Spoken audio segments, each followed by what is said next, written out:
Learn about another voice and culture of Taiwan with We Love Hakka. 现在就让我们一起加入客家风情，大家来讲客家吧。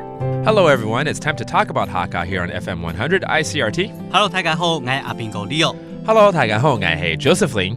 And how about let's do idioms again? 我們今天呢就來教大家客家諺語時間。好 Let's ask Leo to introduce to us an idiom associated with summertime and maybe with this month. 有，這跟我們的生活非常有關係哦。OK 好，我先念。天怕半夜寒，天怕半夜寒，人怕落里窮。人怕落里窮。天怕八月，对不对？我们刚刚讲说要跟月份有关。对，天怕八月怎么样？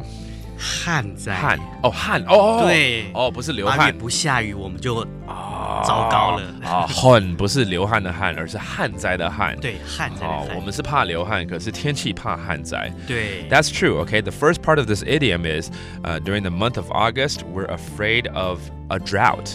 Okay, 然后第二段呢？人怕落里窮，人怕落里窮，人怕，对不对？这我后面我就不知道，要你解释了。好，那叫老里窮啊。老里窮哦，老的时候才穷这样子。对啊，哦，这时候特别怕。对，没错。虽然现在年轻的时候我也很怕，尤其现在台湾的生育率又那么低，对，大家都怕，真的。可是至少我们是年轻人，还可以赚钱。到了老，你没有一笔钱的话，穷的话，那日子就很不好过。对，那就很糟糕。Okay, so the second part of this idiom is saying that when we get old, we're afraid of being poor. Okay, 所以这整个谚语就是在激励大家咯。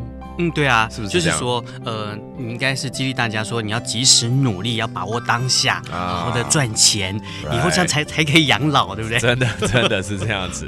Okay, so this whole idiom is reminding people that we should be very hardworking, be diligent, save up, if you will, and so that we don't have to encounter situations like this. Okay, 好 let's go ahead and hear this idiom explained in English.A Hakka proverb warns there's nothing worse than a drought in August or to be old and poor. While there's never a good time for a drought, one in August, close to harvest time, is especially devastating and will result in food shortages. In the same way, poverty in old age brings about a sense of devastation and helplessness. This saying reminds people to work hard in order to avoid poverty. And let's have Leo repeat it one more time. 请 Leo 老师再念一次。天怕半夜寒，人怕落里窮。 There you go. That does it for today's Talk About Hakka. 什麼大家？按字say 張來了。客家風情由行政院客家委員會監製。We Love Hakka has been brought to you by the Executive Yuan's Council for Hakka Affairs.